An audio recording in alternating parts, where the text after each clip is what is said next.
Y para la entrega del premio, por favor, Presidente Sánchez, Primer Ministro Mario Draghi y Presidente Faust.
Prime Minister Draghi, please. Thank you very much.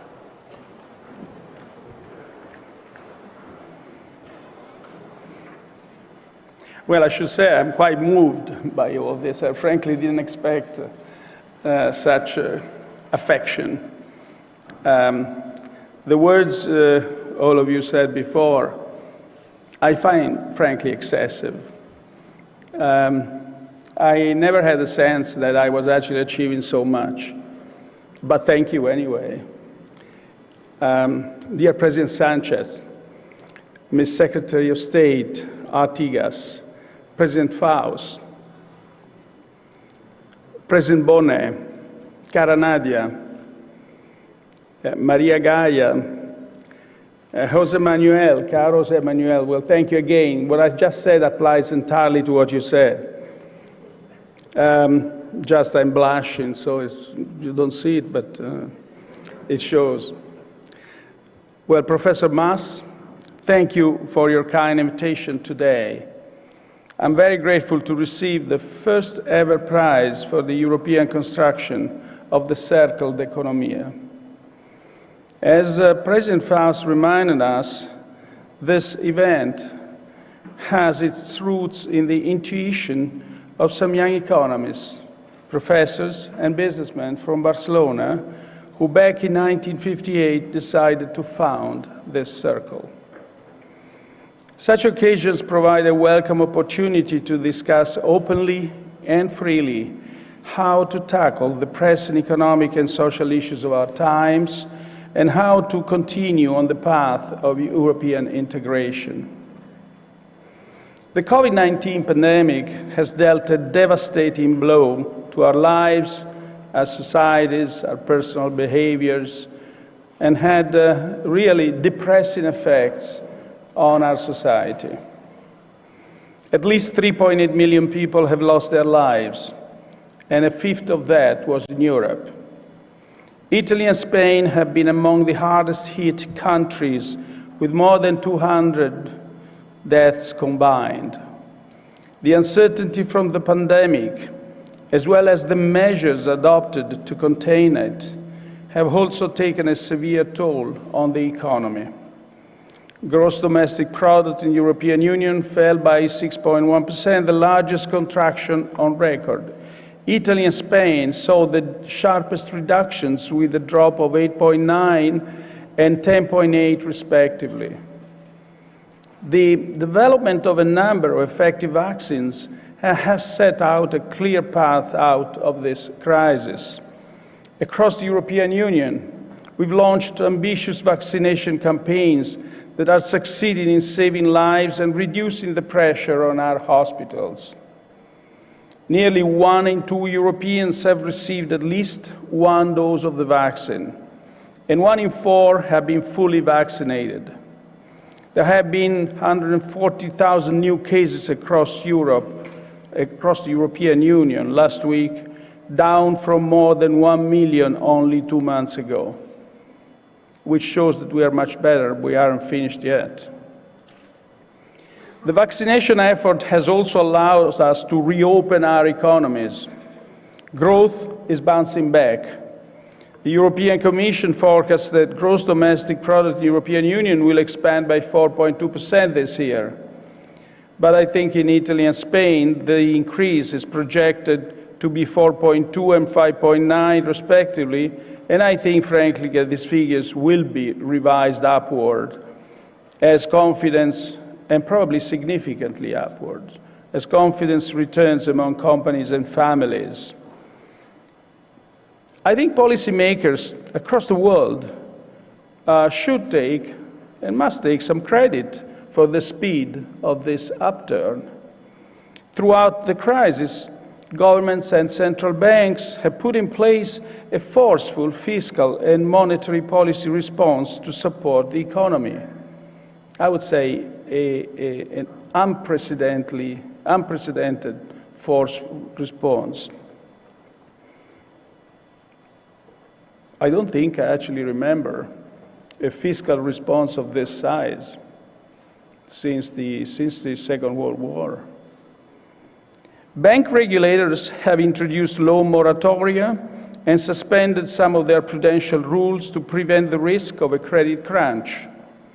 Not only has this prompt policy reaction avoided an even deeper recession and safeguarded millions of jobs, it has also mitigated the risk of hysteresis and paved the way for a rapid economic recovery. But the protracted uncertainty means that the case for monetary and fiscal expansion still remains compelling. Our objective must be to bring economic activity back to at least the trajectory it had before the pandemic. Only then we will be able to say that we have overcome the impact of the health crisis on our societies and on employment. At the moment, however, all projections suggest that we will not reach this objective without additional stimulus. So, we must act on it promptly and effectively. During the pandemic, we deployed significant resources to protect the productive capacity of our economies. Most of the fiscal expansion was aimed at keeping companies in business and people in employment. Having protected the supply side of our economies, we must now ensure that demand rise to meet those levels of supply. Ideally, we should aim at exceed the pre-pandemic growth trajectory. With higher levels of activity than before, we can compensate for the rise in debt that took place during the health crisis. We also need faster employment growth to create the new jobs that we need. And we shouldn't forget that the global economy is undergoing profound transformation, including the digital and the environmental transition that will require what I think is going to be a massive reallocation of jobs. Maintaining easy demand conditions is therefore essential to ensure that we support workers as they face an increasing risk of dislocation. The overall benign outlook hides a number of important risks. The pandemic appears increasingly under control, but as I said before, is far from over. The vaccination effort has been largely limited to the rich world. Only 0.3% of total doses have been administered in low-income countries, while the richer ones have distributed 85% of the total. Not only is the difference ethically unfair, it's also dangerous. So long as the virus circulates freely, there is a risk of the emergence of new variants. One or more of them may be resistant to our vaccines and undermine the success of our campaigns. So we must continue to invest in research and accelerate our efforts to ensure widespread access to the vaccines. Supporting our scientists will also put us in a much better position when the next pandemic comes. After the second risk, or the third risk that we should have in mind is the following. After a long period of time when it was too low, and we can say that it was just too low, global inflation has picked up recently. The inflation rate across the OECD has hit 3.3% in April, up from 2.4% in March, and it's the highest rate since 2008. Most economists believe this is only a temporary effect due to a combination of pent-up demand, short-term supply bottlenecks, and some base accounting factors. In the Eurozone, however, the core inflation rate, the one that excludes energy and other volatile items, has not moved much, though in the United States it has increased. So we must remain vigilant to the possibility that inflation expectations may shift in the future, and we must also monitor the risk of divergence between the Eurozone and the US economy, and what this would entail for the stance of the respective central banks. The behavior of the monetary authorities is especially relevant given the high level of debt across the world. In the European Union, the debt-to-GDP ratio rose by 16.7 percentage points in 2020. In Spain, it jumped by over 25 percentage points, and in Italy by 15.8 percentage points. Moreover, governments have offered generous guarantees to companies. At the end of 2020, they amounted to nearly 450 billion euros for the 4 largest European Union countries alone. In the event of bankruptcies, these guarantees could entail an even higher sovereign debt in the future. Companies have also increased their borrowing significantly. Between the last quarter of 2019 and that of 2020, the ratio between debt and equity for the largest non-financial firms in Europe increased from 220% to 250%. An expansionary fiscal policy, as I said before, remains essential to preserve growth. In turn, this will allow to reduce the debt burden, both private and public. However, we must also reassure investors that we will return to fiscal prudence as soon as the recovery is self-sustained. That is our benchmark. This is why our emphasis now is on non-recurrent fiscal spending, and why we need to concentrate it increasingly where the effects on growth are higher. We say where the multipliers are higher. A long-term anchor will help to keep interest rates low and allow governments to continue to boost investment. Finally, we must ensure, and that's the other risk that we don't want to run again, we must ensure that this recovery is both equitable and sustainable. In the recent past, and even in the past not so recent, we somehow forgot the importance of social cohesion. After the European debt crisis, the number of people at risk of poverty or social exclusion in the European Union grew by around 3.5 million and hasn't yet returned to its pre-crisis level. We took democracy for granted and ignored the risk of populism.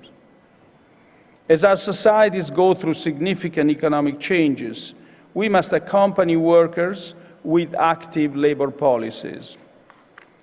This means opening up new opportunities for women and the young, and retraining and reskilling all those who have lost their jobs.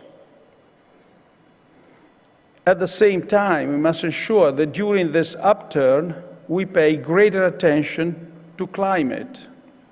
We can't leave this health crisis only to sleepwalk into an environmental crisis. Now, we all refer, I heard it being said many times, to Jean Monnet, who wrote, "Europe will be made through crisis, and it will be the sum of the solutions brought to these crises." I mean, if you think, well, it's a kind of strange sentence, and I'm not sure I fully understand it even, but then when I doubt it, and then I look at ourselves after all we've gone through, and we're still together, then it must be true. A successful recovery from the pandemic requires coordination, especially within the Eurozone. We must continue to strengthen our institutions and foster mutual trust, and stand united as Europeans to fight the defining challenges of our times, climate change and inequalities.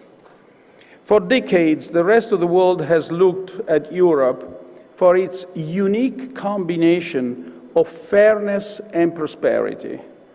This is and should remain our pride. Thank you.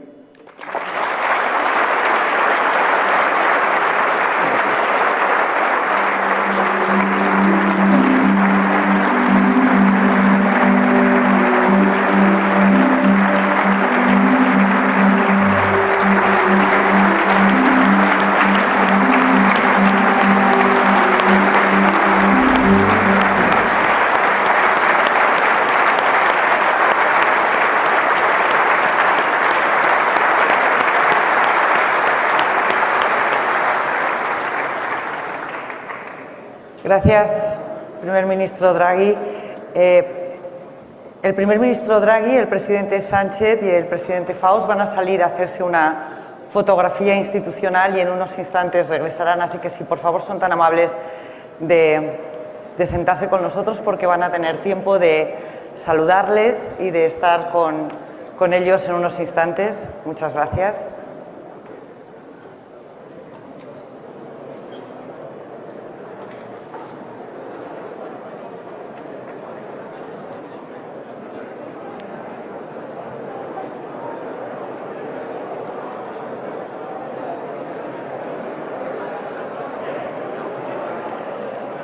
Bueno, y si son tan amables de escucharme, por favor, unos instantes hasta que vuelvan los presidentes. Con este acto llegamos al final de esta 36 edición del Cercle de Economía. Recuerden ustedes que hay un almuerzo en la terraza Salt. Quisiera dar las gracias a todos aquellos que han venido aquí de forma presencial y a todos aquellos que nos están siguiendo de forma online. Ha sido 3 días muy intensos, con un montón de conversaciones abiertas y sobre todo titulares que no vamos a olvidar. Queremos dar las gracias también a todos los patrocinadores del Cercle y de esta edición y que les han acompañado durante todo el año de pandemia. Gracias por haber estado ahí. A todos, mucha suerte y hasta el año que viene. Buenas tardes.